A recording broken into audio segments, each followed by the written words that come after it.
నమస్తే, నేను Chandana. Welcome to great Andhra big story. సిద్ధం అని ప్రకటించి తొడగొట్టి ఎన్నికల గోదాలోకి దిగే ముందు బలాన్ని పరీక్షించుకోవడం, బలగాలను పరిశీలించుకోవడం ఎవరైనా చేసే పని. ముఖ్యమంత్రి జగన్మోహన్ రెడ్డి కూడా అదే పని చేస్తున్నారు. బలాలను బేరీజు వేసుకుంటున్నారు, పదును పెట్టుకుంటున్నారు. అదంతా సవ్యంగానే ఉంది. మరి బలహీనతలను గుర్తిస్తున్నారా? బలం సరిగ్గా ఉన్నదా అనే అంచనా వేయడం ఘనత కాదు, బలహీనతలను తెలుసుకుని అప్రమత్తంగా ఉండడమే విజ్ఞత. అదే ఈ వారం గ్రేట్ ఆంధ్ర బిగ్ స్టోరీ. బలహీనతలు తెలుసా? Knowledge is knowing of what why don't know అని ఇంగ్లీష్లో ఒక మంచి సామెత ఉంటుంది. జ్ఞానం అంటే మనకు ఏది తెలియదో దాని గురించి స్పృహ కలిగి ఉండడమే. సార్వజనీనమైన ఈ సిద్ధాంతం కేవలం జ్ఞానానికి మాత్రమే కాదు, బలానికి కూడా వర్తిస్తుంది. మన బలహీనతలు ఏంటో తెలుసుకుని ఉండటమే బలం అనిపించుకుంటుంది. మరి ముఖ్యమంత్రి వైఎస్ఆర్ కాంగ్రెస్ పార్టీ అధినేత జగన్మోహన్ రెడ్డి బలంగానే ఉన్నారా? తన బలహీనతలను పూర్తిగా తెలుసుకోగలుగుతున్నారా అనేది చర్చనీయాంశం. ఇలాంటి ప్రశ్న సంధిస్తే వైఎస్ఆర్ కాంగ్రెస్ పార్టీ నాయకులు నవ్వుతారు, ఆయన అభిమానులు దండెత్తుతారు. ముఖ్యమంత్రి చేస్తున్న కసరత్తు మొత్తం కనిపించడం లేదా అని నిలదీస్తారు. అభ్యర్థుల మార్పు చేర్పులు, బదిలీలు ఇలాంటి ఏర్పాట్లు అన్నీ కూడా ఆయా అభ్యర్థుల బలహీనులుగా ఉన్నారని గుర్తించబట్టే కదా అని విశ్లేషిస్తారు. సిట్టింగ్ ఎమ్మెల్యేల పట్ల ప్రజల్లో ఉండే వ్యతిరేకత పార్టీకి బలహీనతగా మారుతున్న సంగతిని గుర్తించే కదా ఈ మార్పులు చేస్తున్నది అని సమర్థించుకుంటారు. నిజమే, కానీ వైఎస్ఆర్ కాంగ్రెస్ కు ఉన్న బలహీనత అదొక్కటేనా? తతిమ్మ అన్ని రకాలుగాను వారు చాలా బలంగా ఉన్నారా అనేది కార్యకర్తలకే మెదులుతున్న సందేహం. 3 Idiots సినిమాలో ఓ సన్నివేశం ఉంటుంది. ప్రిన్సిపల్ విద్యార్థులను అడుగుతాడు, చంద్రుడి మీద మొట్టమొదటిగా దిగిన మనిషి ఎవరు? అందరూ పోలోమని సమాధానం చెప్తారు, నీల్ ఆర్మ్స్ట్రాంగ్ అని. రెండోసారి దిగిన వ్యక్తి ఎవరు అని అడుగుతాడు. జవాబు రాదు, గుసగుసలు సాగుతుంటాయి. రెండో వాడిని ప్రపంచం పట్టించుకోదు అని చెప్తాడు ఆయన. ఆయన ఫిలాసఫీ కొన్ని విషయాలు నిజమే అనిపిస్తుంది. ఆంధ్రప్రదేశ్ రాష్ట్రంలో జరగబోయే ఎన్నికల సమరానికి అన్ని పార్టీలు ఘనంగా తయారవుతుండగా వారందరిలోనూ మొట్టమొదటిగా సిద్ధం అని ప్రకటించినది జగన్మోహన్ రెడ్డి మాత్రమే. ఏదో ఆయన మీద పంతానికి పోయి పవన్ కళ్యాణ్ దళాలు మేము సిద్ధం అని ప్రకటించుకుంటున్నాయి, కానీ ముందే చెప్పినట్టు రెండోసారి ఆ మాట వాడిన వారిని ప్రజలు పట్టించుకోరు. కానీ సంసిద్ధత అనేది మాట చెప్పినంత ఈజీ కాదు. అభ్యర్థులను మార్చేసినంత మాత్రాన అలిగిన వారిని బుజ్జగించడానికి, లొంగకుండా పక్కచూపులు చూస్తున్న వారి స్థానంలో ప్రత్యామ్నాయాలను ఎంపిక చేయడానికి అనుచరులను నియమించినంత మాత్రాన, ఊరూరా బహిరంగ సభలను ప్రారంభించినంత మాత్రాన జగన్మోహన్ రెడ్డి సిద్ధం అయినట్టు అనుకోకూడదు. అందరికీ కనిపించే విధంగానే పార్టీ సిద్ధంగా లేని వ్యవహారాలు అనేకమున్నాయి. ఇంకా అభ్యర్థుల ప్రకటన జరగాల్సి ఉంది. పెండింగ్ లో ఉన్న చోట్ల బుజ్జగింపు పర్వాలు పూర్తి కానేలేదు. ఇప్పుడు మార్పు చేర్పులకు గురైన వారిలో ఎంతమంది పక్కచూపులు చూస్తున్నారో స్పష్టత లేదు. వారందరికీ ప్రత్యామ్నాయాలు రెడీ చేసుకున్నారా అనేది కూడా స్పష్టత లేదు. వీటన్నింటినీ తోసిరాజనుకుంటూ ఆయన ముందుగా తన బలహీనతలను గుర్తించాల్సిన, జాగ్రత్త పడాల్సిన అవసరం ఉంది. కేవలం జగన్మోహన్ రెడ్డి మాత్రమే కాదు, అధికారాన్ని ఆశిస్తున్న లేదా ఏపీ రాజకీయాలను శాసించాలని కలలు కంటున్న నాయకులు అందరూ కూడా ముందుగా తమ తమ బలహీనతలను తెలుసుకోవాలి. అభిమానం, అహం అడ్డు వస్తాయేమో కానీ జనం పరిగణలో ఉన్న వారి బలహీనతలను విడివిడిగా పరిశీలిద్దాం. జగన్మోహన్ రెడ్డి ముఖ్యంగా సంక్షేమ పథకాలే తన బలమని నమ్ముకున్నారు. రాష్ట్రంలో ఏ ఒక్క పేద కుటుంబం కూడా మిస్ కాకుండా అమలు చేస్తున్న పథకాలు తన ప్రభుత్వానికి శ్రీరామ రక్ష అని ఆయన అనుకుంటున్నారు. చాలా వరకు ఇది నిజం. వాలంటీర్ల వ్యవస్థ ద్వారా పెన్షన్ వంటి ఆర్థిక ప్రయోజనాలు నేరుగా పేదల ఇళ్లకు 1వ తేదీ నాటికి చేరుతూ ఉండటం చాలా గొప్ప పరిణామం. మంచో చెడో వాలంటీర్ల ద్వారా పెన్షన్లు వంటివి ప్రజలకు అందటానికి ప్రభుత్వం పడుతున్న కష్టం ప్రజలకు తెలుస్తోంది. అదే మాదిరిగా జగన్ ప్రభుత్వం ఓడిపోతే ఈ పథకాల్లో అనేకం ఆగిపోతాయనే ప్రచారం కూడా ప్రజల్లోకి వెళ్తోంది. ప్రతిపక్షాలు జగన్ను వ్యతిరేకిస్తున్న తీరును గమనిస్తే ఆ ప్రచారం నిజం అని ప్రజలు నమ్ముతున్నారు. ఏతావాత సంక్షేమ పథకాల లబ్ధిదారులు ప్రతి ఒక్కరూ కూడా మళ్ళీ ఆయనను ముఖ్యమంత్రిని చేయడానికి అనుకూలంగా ఉన్నారంటే అతిశయోక్తి కాదు.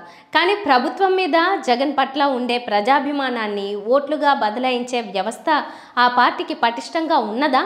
అదే పెద్ద బలహీనత. కార్యకర్తలు, క్షేత్రస్థాయి నాయకుల విషయంలో వైఎస్ఆర్సీపీ బలహీనమైనది కాదు. అయితే వారు పార్టీ కోసం పనిచేయడానికి చిత్తశుద్ధితో లేరు. తాము అభిమానించే పార్టీ అధికారంలో ఉన్నదని మురిసిపోవడమే తప్ప ఏ రకంగా కూడా కార్యకర్తల జీవితాలు బాగుపడిన దాఖలాలు లేవు. ఆ మేరకు వారు సహేతుకమైన ఆగ్రహంతో ఉన్నారు. కింది స్థాయి కార్యకర్తలకు నాయకులు అందుబాటులో ఉండటం లేదు. నాయకులకు ఎమ్మెల్యేలు అందుబాటులో ఉండరు. ఇది అలా పైపైకి కొనసాగుతోంది.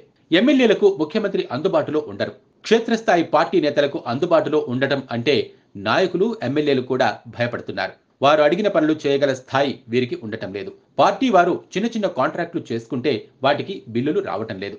ఇసుక, మద్యం దందాలు, భూ కబ్జాలు అన్నీ కూడా ఎమ్మెల్యే స్థాయి నాయకులే స్వయంగా సాగించుకుంటూ తాము ఆర్థికంగా బలోపేతం అవుతున్నారే తప్ప కింది స్థాయి కార్యకర్తల వరకు వారి బాగును పట్టించుకోవటం లేదనే విమర్శలు పుష్కలంగా ఉన్నాయి. అలాంటి నాయకుల మీద పార్టీ కార్యకర్తల్లో అసహ్యం పేరుకుపోతోంది.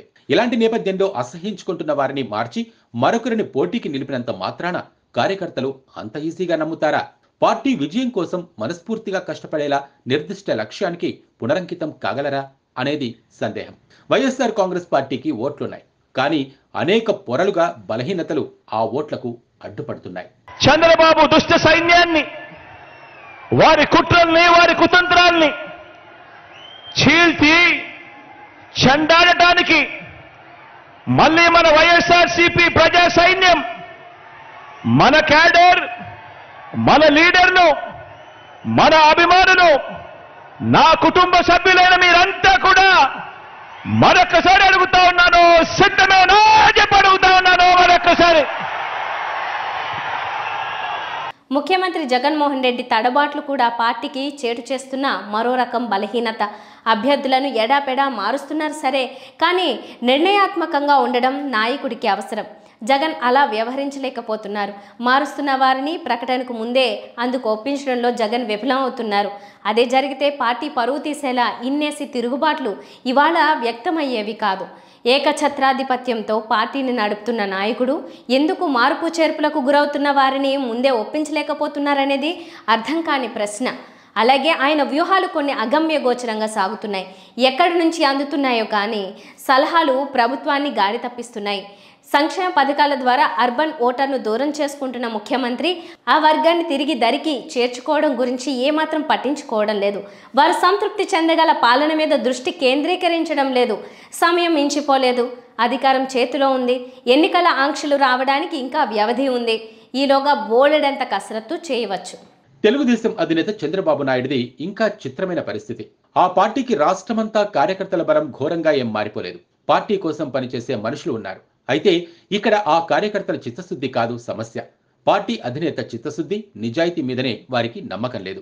ఒంటరిగా వెళ్తే ఓటమి తప్పదని భయపడుతున్న చంద్రబాబు నాయుడు జనసేనాని పవన్ కళ్యాణ్ ద్వారా కాపు ఓటు బ్యాంకును గంపగుత్తాగా కొల్లగొట్టడానికి స్కెచ్ వేశారు.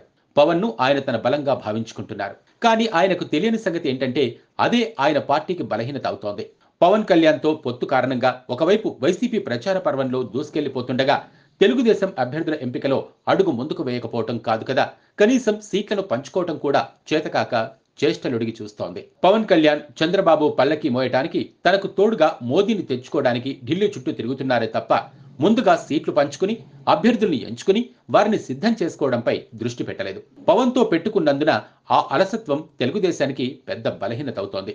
తాము ఎంత కష్టపడి పనిచేసినా చంద్రబాబు నిర్దాక్షిణ్యంగా తమ సీట్లను పవన్ చేతిలో పెట్టేస్తారనే అపనమ్మకం పార్టీ వారిలో ఉంది. అందుకే అందరూ కాడి పక్కన పారేసి కూర్చున్నారు. ఎవరూ కష్టపడి పనిచేయటం లేదు.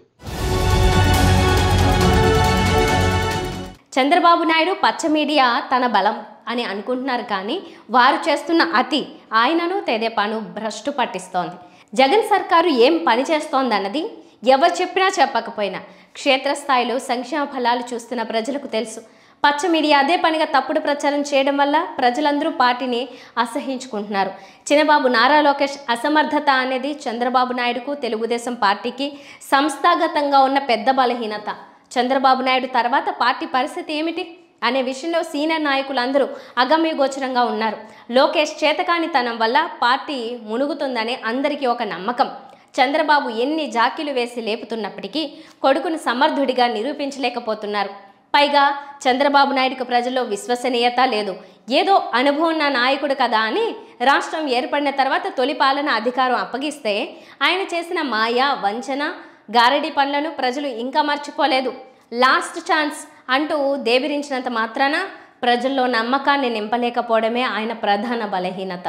పవన్ కళ్యాణ్ కు ఉన్న జ్ఞానం తక్కువ. పుక్కిట పుట్టిన మాటలతో ప్రసంగాలు వల్లించినట్టుగానే ఆయన సమస్త రాజకీయ వ్యవహారాలను నడిపించవచ్చుననే భ్రమలో ఉన్నారు. సినిమాటిక్ గా ఆవేశపూరిత ప్రసంగాలు రాజకీయాలకు చాలనని అనుకుంటున్నారు.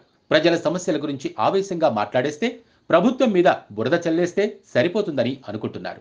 ఇలాంటి అజ్ఞానం, అందులోంచి బయటపడిపోయే ఆవేశమే ఆయన బలహీనత. పవన్ కళ్యాణ్ చీటికి మాటికి కులాల ప్రస్తావన తెస్తుంటారు. కులాల మాటెత్తకుండా అనేక కులాల పేర్లను జాబితాలాగా చదవకుండా ఆయన ప్రసంగం పూర్తి కాదు. ప్రభుత్వం ఏర్పాటు సెటప్ మీద కనీస జ్ఞానం లేని నాయకుడిలాగా ఆయన ఆ కులాలన్నింటికీ రాజ్యాధికారం ఇచ్చేస్తా అని అంటారు. అంటే ఏమిటో బహుశా ఆయనకు కూడా తెలియదు. పవన్ కళ్యాణ్ చరిష్మా కలిగిన నాయకుడు అని నమ్ముకుని 4 ఏళ్లుగా ఆయన వెంట ఉండి పార్టీ కోసం కష్టపడిన అనేక మంది ఆశలకు భంగపాటులాగా ఆయన తెలుగుదేశం పల్లకి మోస్తున్నారు.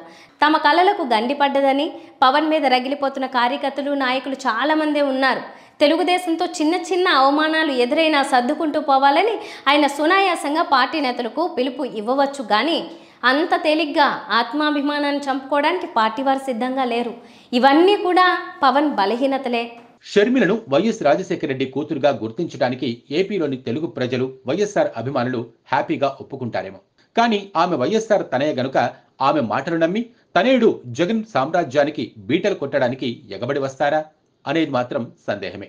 జగనన్న విడిచిన బాణాన్ని అని చెప్పుకున్న నోటితోనే జగన్ రెడ్డి అని సంబోధిస్తూ చేస్తున్న విమర్శల్లోని కుత్సితపు బుద్ధులను ప్రజలు గమనిస్తున్నారు. అన్నతో విభేదించి తెలంగాణకు వెళ్లిపోయి నేను తెలంగాణ బిడ్డను, ఈ నేలకే అంకితమవుతా వంటి డైలాగులతో అక్కడ రాజకీయం నడపడానికి ప్రయత్నించి అట్టర్ ఫ్లాప్ అయిన తర్వాత అక్కడ దుకాన్ బంద్ చేసింది షర్మిల. కాంగ్రెస్ పార్టీ కుట్ర వ్యూహంలో భాగంగా తెలియకుండానే తనను తాను బలిపెట్టుకుంటూ వచ్చి ఏపీ పార్టీ సారథ్యం స్వీకరించింది. ఆనాటి నుంచి ఇక జగన్ మీద దాడి మొదలెట్టింది. జగన్ మీద అసంతృప్తితో ఉన్న వారిని, ఆయన్ను తిడుతున్న వారిని అందరినీ పోగు చేస్తోంది. ఎంత చేసినా ఆమె మాటలను అవకాశవాదానికి నిలువెత్తు రూపంగానే ప్రజలు చూస్తున్నారు. ఈ ఎన్నికల సమయానికి కాదు కదా, రాబోయే రోజుల్లో కూడా ఆమెను, ఆమె మాటలను ప్రజలు ఆమోదిస్తారని అనుకోవటం భ్రమ.